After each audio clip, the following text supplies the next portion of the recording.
8 years ago, I was at a crossroads needing to make a big decision, and Kevin Ford, who had been working with me in a church consultation service, was inviting me to maybe call his father, Leighton Ford, and sit down with Leighton and see if he could help. And so I went. I made an appointment. I wasn't sure what I was getting into, but I decided it's worth it. I knew Leighton slightly from years before, and Leighton listened to my story with such intensity that the way became clear. I saw what I needed. And believe it or not, every year since, I've made time to be with Leighton in some kind of mentoring process. I tell people I don't know exactly what a spiritual director is, but I know that Leighton is the chiropractor of my soul. When I go talk to him, whatever was sort of out of joint just pops right back in, and I can see it again. He helps me see. He helps ask the right questions. He helps draw out of me something that is there that the Lord is doing. And for that, I am so grateful. And even now, I'm trying to learn how to be a mentor for others so that I might pass on what he gave to me. There is something so valuable about somebody that loves you and cares for you enough to listen to the whole story. And nobody has ever listened to my story, I think, the way he did in one setting and let me see the pattern that was evolving. I'm grateful for this ministry, and I will be forever grateful for all that Leighton Ford has done to bring this about. Thank you.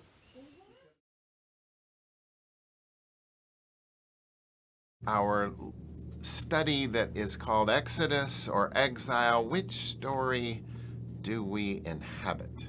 Today we'll be looking at a couple of passages from Psalm 137, from Jeremiah 28 and 29, and it is a delight to share these ideas with you, and may they be used by the Spirit of the living God.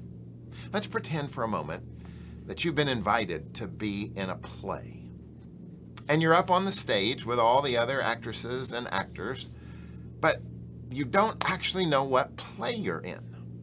Nobody's actually given you which part you're gonna play. It's a little hard to move forward when you're not sure about those things, or pretend that you've been asked to show up for a game, but nobody told you what game it is.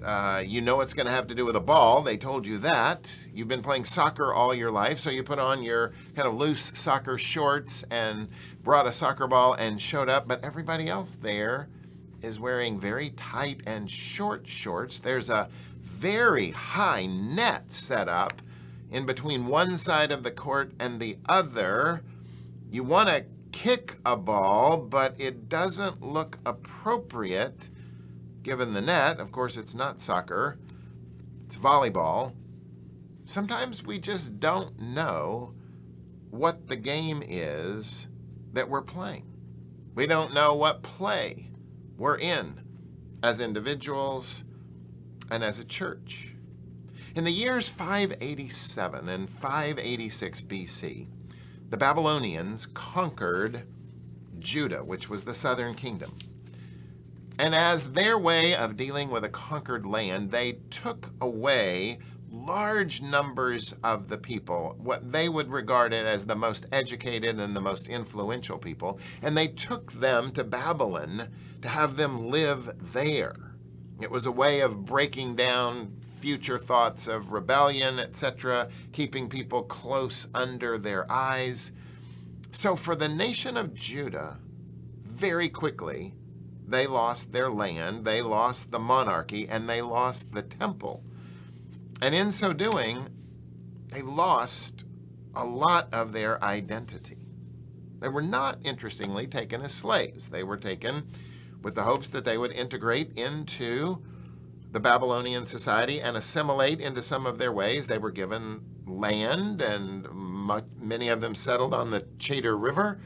They actually were able to conduct business and begin to grow things if they were in agriculture, but they were not home.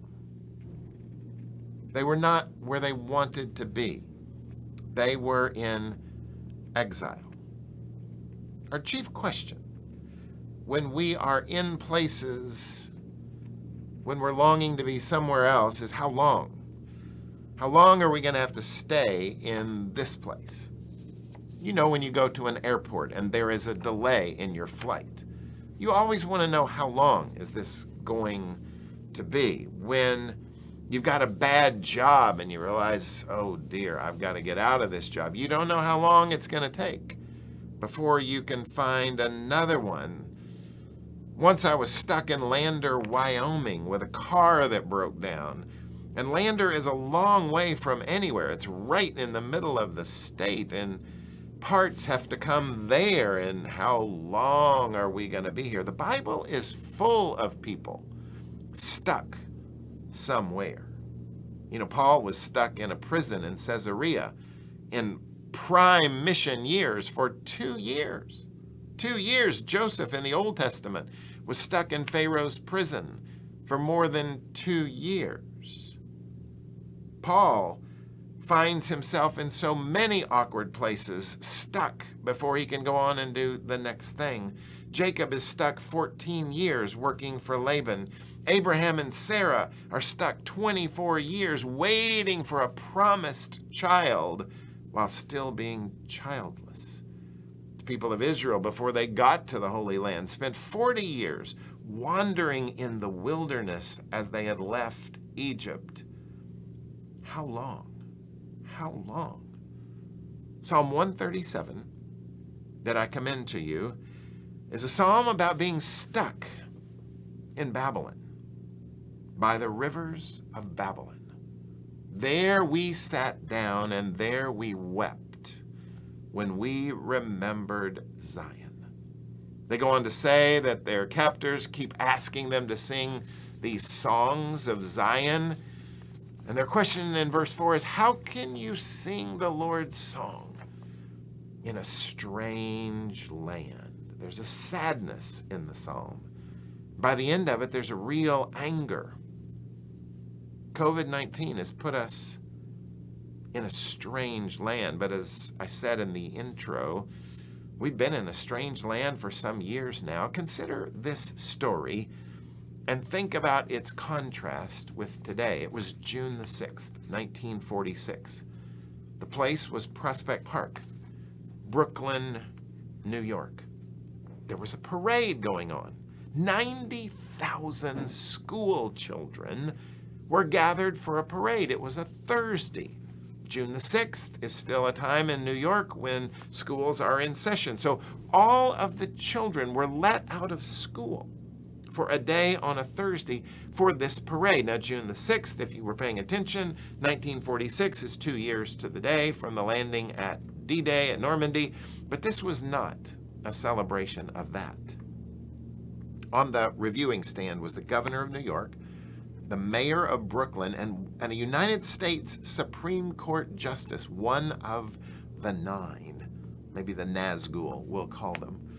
So there they were on the reviewing stand. Parents were out of work that day to get the kids there. It was an enormous operation. What was the occasion of that parade in Brooklyn, New York? Well, it was the 117th annual Sunday School Parade. A parade that went on every year until the 70s. Eventually, it had to be moved to Saturday. They couldn't let the kids out of school for it, and then eventually the parade died. You see how different today is from just a number of decades ago? The 1950s were a rare decade for religion in America. It was in 1954 that Dwight Eisenhower added the phrase "under God" to the Pledge of Allegiance. It was in 1957 that Congress added the words to our currency, that we were actually "in God we trust." It was in the 1950s that we had the highest church attendance and the highest church membership of any decade in American church history. Some of us were born in that decade. Some of us were alive in that decade and remember what we would call American Christendom. It's the wedding of church and state, where really the church permeates society. You remember in 1950s, nothing else could happen on a Sunday morning because we had blue laws that prevented soccer games and open malls on Sunday mornings. It all began to change, didn't it, in the 60s. When you think of the Beatles on the Ed Sullivan Show, you see this contrast of a new world crashing into an old world. And things changed rather rapidly with the pill and the Vietnam War and its protest, with Watts and Detroit and Chicago burning in racial tensions. It all seemed to change, but the church kept thinking it's just about to return to normal. This was American Christendom, and it began to end somewhere in there. Now, we pivoted a bit as a church, and after a decade or so of what looked like problems, the church in North America crafted a second paradigm. If the first paradigm was American Christendom, the second paradigm, the second story that we were in, turned out to be the attractional church. We decided if we just sang contemporary music and if we just perhaps dressed more informally, that people would come back. The Burger King commercial said it all. Have it your way. And so if we had to hold the pickles and hold the lettuce, certainly we could also hold the organ, hold the choir, hold the formal dress. And the attractional church was born. And in places across the country, we began to have sometimes one kind of service in one room and one in another. And yet now we're finding that the attractional church and its impetus, which was wed and built not only on a missional heart of wanting to reach people, but using consumeristic means, it's now floundering. It's flattened out. Certainly in places like Houston, there are big churches still thriving that are attractional, but the movement as a country has flattened. The third paradigm is what we call missional, and it means that the church has pivoted in its identity. It's no longer the repository of being well thought of by the culture as they're going to be drawn to us. It's recognizing we're going to have to go to them. The church is going to have to create a missionary encounter between us and the surrounding culture, and that it will probably happen not on church property, but somewhere else. The missional idea has been around since Leslie Newbigin. It got a term in 1998. It started to get popular in the first decade of this century, and it is still trying to find its way to rehab a church from a very different game. It's almost as remarkably different as playing baseball and playing cricket. I mean, they both have a ball and a bat, but they just seem like very different games. We would really like it in our Presbyterian orbit if Little Bo Peep's phrase would actually happen. Remember, Little Bo Peep had lost her sheep and didn't know where to find them. Leave them alone, and they'll come home, wagging their tails behind them. That's the way we've been operating for all the decades since they started leaving in the 60s. They're just sowing their wild oats. They'll be back. They'll come home. Well, even by the third stanza, Little Bo Peep takes up her little crook, determined for to find them. One day we're going to need to take up our little crook and become a new kind of church that begins to look. So we've been living in between paradigms for about 15 years or so now. The Old Testament has what I would consider three major paradigms of its own. One of them is the Exodus. One of them is the monarchy. One of them is exile. The Exodus is a journey to a promised land, and there have been many times the church has been on that. In fact, our founding of the church in North America was very much with an Exodus kind of paradigm in mind. They could not worship freely in England and other places, so they came here to be a city set on a hill here and to be able to worship freely here. They were on a journey across the Atlantic, like going across the wilderness, but they landed and they began something very new. We've had periods where in Christendom it felt like it was the monarchy, the wedding of church and state, in such a way that we got great support from the state to be the church. All kinds of privileges, some of which still exist, like no property tax. But Israel never managed to live well in the monarchy long. David is certainly the high point of that. Saul started well, ended poorly. Solomon started well, ended very poorly. His children ended and started poorly, and it just cascaded down with a few notable good kings, and most of them who were more wicked than the one that came before, because idolatry got in their heart.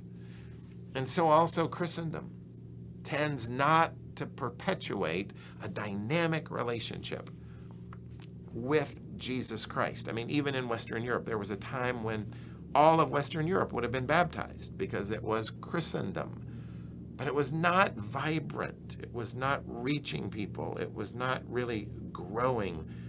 And so we find exile to be the third Old Testament paradigm where you're taken away from being in that land. And you're having to exist by faith in another place.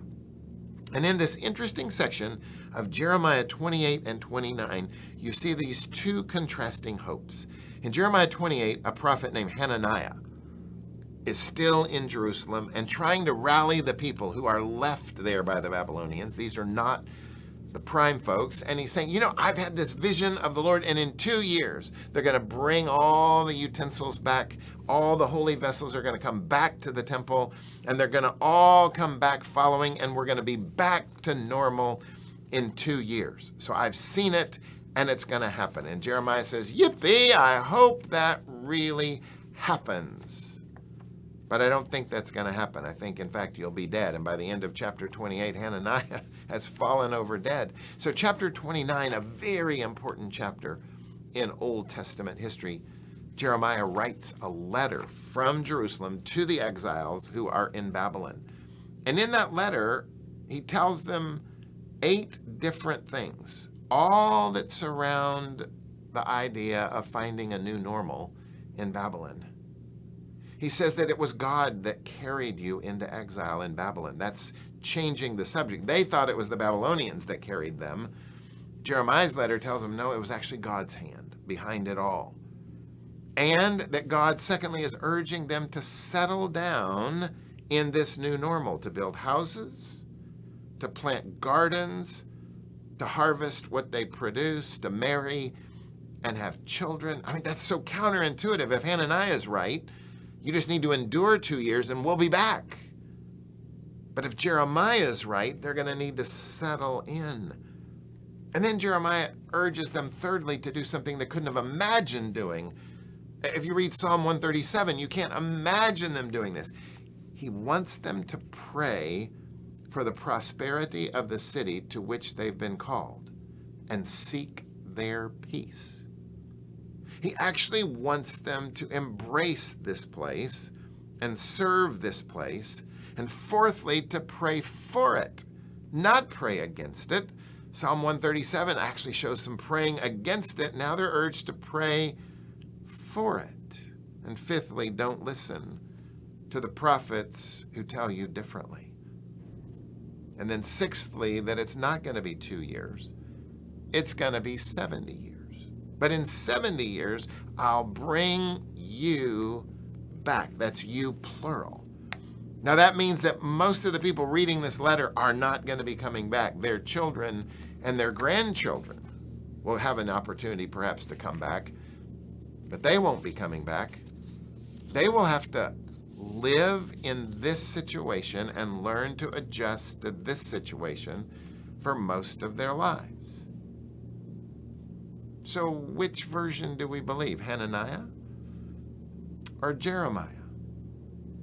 He says that he wants them to understand that God is doing this for good and not for evil, to give them a future and a hope, that something about the exile is good.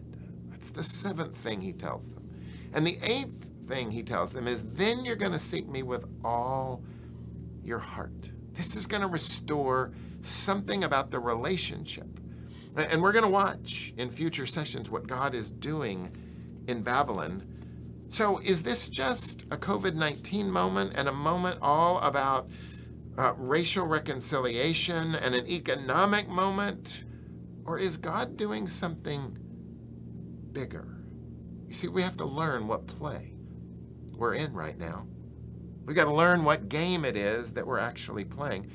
It's not 1950 anymore. I've served First Presbyterian churches in San Antonio and in Colorado Springs, and you know, First Presbyterian churches have their own way of looking at life. They kind of think it's going to come back to them, and yet Jeremiah is asking us to find our way in a new normal. Carl Menninger, the great American psychologist, says that when you begin to see what you can become, your problems are mostly over. You cannot get well as long as you feel trapped in the old, a prisoner to the past, a victim to your track record.